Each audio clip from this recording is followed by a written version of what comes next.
Political news. At the Chintan Shivir, Sonia Gandhi announces a Bharat Jodo Yatra on the 2nd of October, while Rahul Gandhi called for a revival of the party, saying that they had lost the connection with the people. But the big question, will this Chintan Shivir of the Congress really help the party in 2024? Take a look. जो Congress party का connection जनता से टूटा है, उसको हमें accept करना पड़ेगा. उस कनेक्शन को हमें फिर से बनाना पड़ेगा.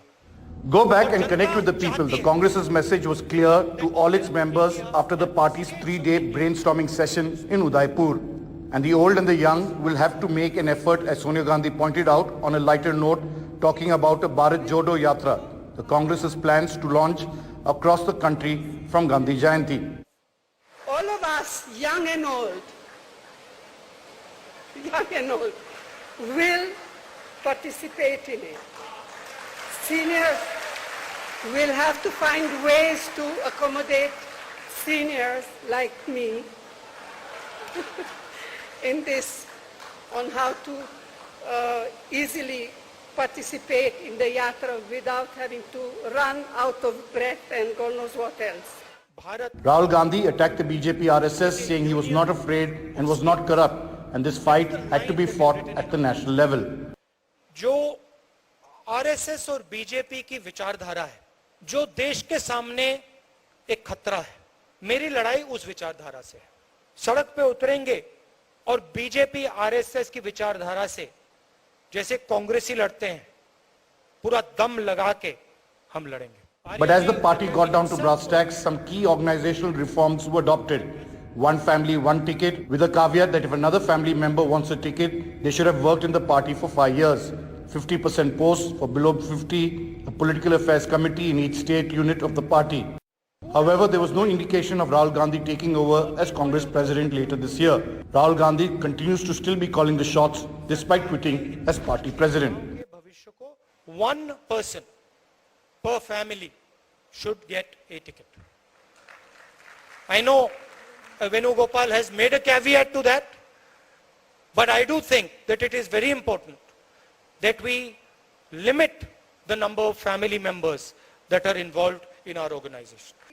But the demand for a parliamentary affairs board, as demanded by some of the dissidents, was not accepted by the CWC. Instead, Sonia Gandhi announced a political affairs committee which would be far less powerful than such a board and the CWC. A compact task force will be set up to drive the process of internal reforms that are essential and that have been discussed in different groups here at Udaipur.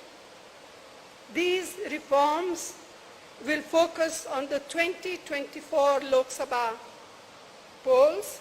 So I'd like to... And in an outreach to key vote banks, the Congress announced a social insight committee which will take regular feedbacks from the public, a demand for a law to guarantee MSP, and demanded the government make the data of caste-based census public. Reconnecting with the people, we will overcome, unite India were the broad themes at the Congress's brainstorming session. The Congress is attempting to make a makeover and reconnecting and ensuring better representation. But the crucial question of who will be the Congress president, there is no indication from Rahul Gandhi in Udaipur. With Harsha Kumari Singh and camera person Mursulan, Sunit Prabhu, NDTV. To some more political news, Arvind Kejriwal's Aadmi party is trying to gain a foothold in Kerala with an alliance with a tiny party backed by a corporate group. The 2020 party is the CSR wing of the Ernakulam-based Anarchitects group of companies. तो मुझे आज बड़ी खुशी है कि आम आदमी party और 2020 पार्टी का केरला के अंदर गठबंधन होने जा रहा है.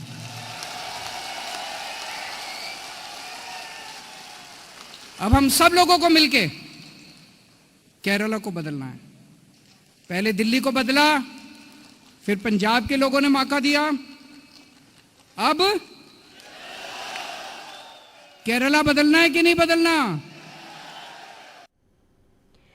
Adani is now India's second largest cement manufacturer. Asia's richest man, Gautam Adani's group, on Sunday said it has clinched a deal to acquire a controlling stake in Wholesome Limited business in India for $10.5 billion, marking the ports to energy conglomerate's entry into the cement sector. Adani has in the last couple of years diversified beyond the core business of operating ports, power plants and coal mines into airports, data centers and clean energy. A delegation of leaders from BJP Jammu and Kashmir met Lieutenant Governor Manoj Sinha in Srinagar on Sunday regarding the security of Kashmiri Pandits and people from the minority communities in the valley. Meanwhile, another civilian was killed during a crossfire as security forces conducted search operations leading to protests in the area. A magisterial inquiry has been ordered. My colleague Nazir reports. Political leaders from Gupkar Alliance to BJP meet Jammu and Kashmir Lieutenant Governor over security concerns of Kashmiri Pandits. As the protests continue against the killing of Rahul Bhatt, who was shot dead inside his office on Thursday, the leaders of Gupkar Alliance led by Farooq Abdullah demanded safety of Kashmiri Pandits. The government has constituted a special investigation team headed by a DIG to probe the killing of Rahul Bhatt and also use of force by police during protests by Kashmiri Pandits.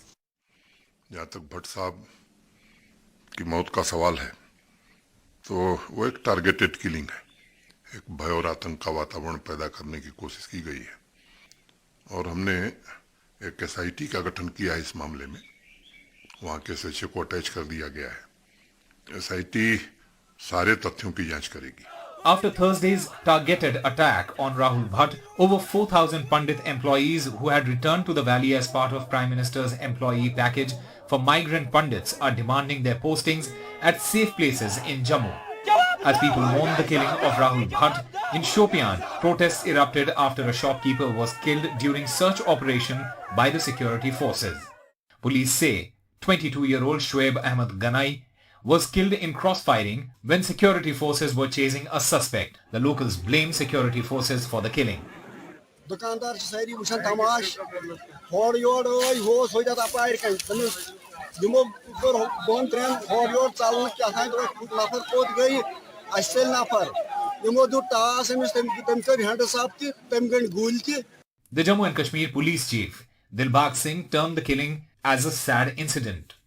This is the second crossfire killing of an innocent civilian in Shopian in the last 6 days. On Tuesday, Shahid Ghani Dar, a BA first-year student, was killed and another civilian was injured during an encounter between security forces and terrorists. As the killing of Rahul Bhatt has raised the larger question about the safety of Kashmiri Pandits in the valley, the way killings of local Muslims are going on is only adding to a sense of insecurity and also reflects a sorry state of law and order in J&K. In Srinagar, Nazir Masoodi for NDTV. Time for us to slip into a short break, but on the other side, Mango Maggie has horrified the internet. More on that on the other side.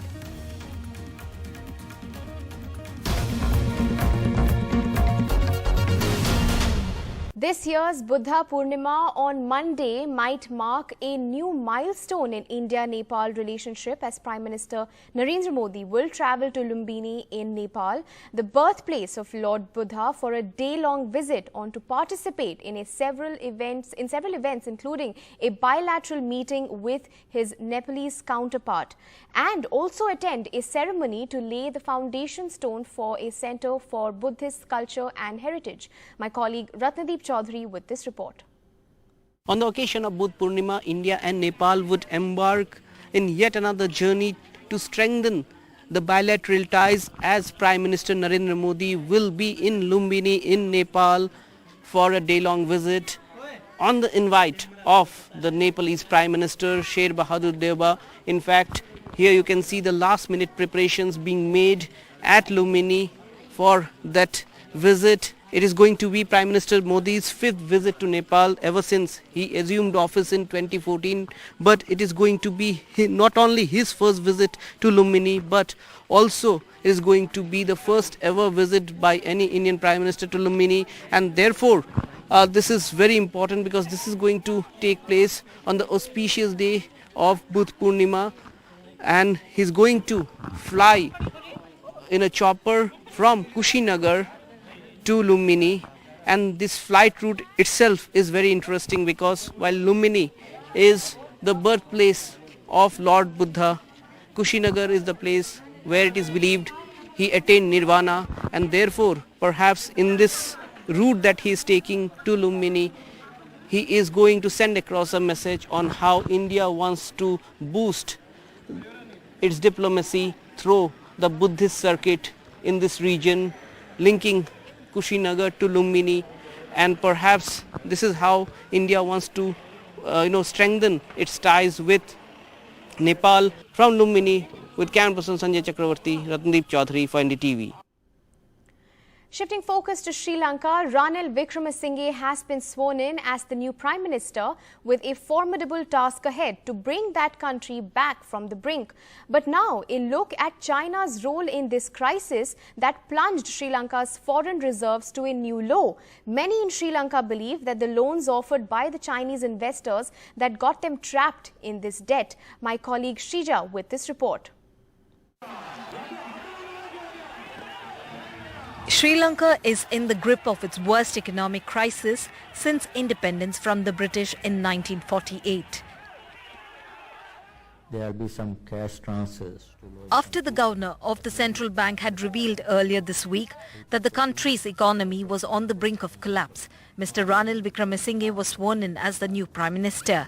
He's seen as a market reformist and is known for maintaining great relations with countries and multinational corporations, raising hopes for a bailout. But one cannot ignore China's role in this crisis that plunged Lanka's foreign reserves to a new low. Political analysts, researchers, professors at well-known universities say that this was largely because of the loans offered by the Chinese investors that got them trapped in a debt. The way China approached Sri Lanka in the post-war scenario is also because of Sri Lanka's Sri Lanka's necessities. Actually, that is where China had certain space to do more in Sri Lanka. Sri Lanka is geostrategically important because of its crucial sea links and maritime hubs. And the Rajpaksas used this to their advantage in a bid to make profits by deploying a power play between China and India.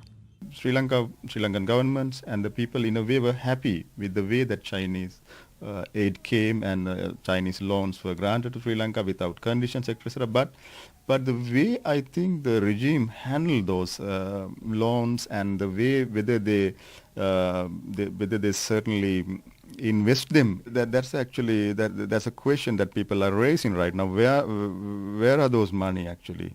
This is the Colombo port city. This particular project was launched in the year 2014 by Mahinda Rajapaksa as well as Chinese President Xi Jinping. In fact, this project comes under the Belt and Road Initiative for nearly $1.4. The Rajapakshas clearly compromised India's internal security by allowing China to set a colony right here on the Indian Ocean. The Colombo port city is a work in progress by the China Harbour Engineering. There are cranes and infrastructural equipment erected. In 2016, this project was halted by Ranil Wickremesinghe when he was the Prime Minister. And it was revived after Gotabaya Rajapaksa became the president. After the port city Colombo, the second largest port in Sri Lanka is the $1 billion project called Hambantota Port, about 250 kilometers from Colombo. It is a major shipping route with more than 10,000 ships passing by. In 2017, Sri Lanka handed over 70% of the stake to China Merchant Ports and leased the port for 99 years after it couldn't repay its debts. After much rejection and negotiations, Sri Lanka formalized the West Container Terminal deal in the port city Colombo with India in 2021. There is also a recent agreement signed with the Adani Group to set up 2 large renewable energy projects at a cost of $500 million. These deals are testimony to the fact that India still has some hold in Sri Lanka. China's presence in Port City Colombo and Hambantota has raised security concerns for India, the neighbouring country which has maintained multilateral relations with Sri Lanka. In fact, over the last 1 decade or so, we have seen the economic engagement by China with Sri Lanka only grow more stronger, also pushing this entire country of nearly 22 million people to deep economic distress. And what's more important also to note here is Mahinda Rajapaksa's governments, especially the ill-conceived government policies, including the fertilizer ban and also the dwindling tourists after Easter attacks and also due to COVID. In Colombo, with camera person Govind Murthy, Shrita for NDTV. And in the latest round of what's viral on social media, after Fanta Maggie, people are experimenting with Mango Maggie. That is making the internet go ew. Some social media users are even saying, and I quote, "Find me another planet for God's sake," because Mango Maggie is kind of disgusting them. But like they say, experiments is the way forward. That's Mango Maggie, a viral video on social media.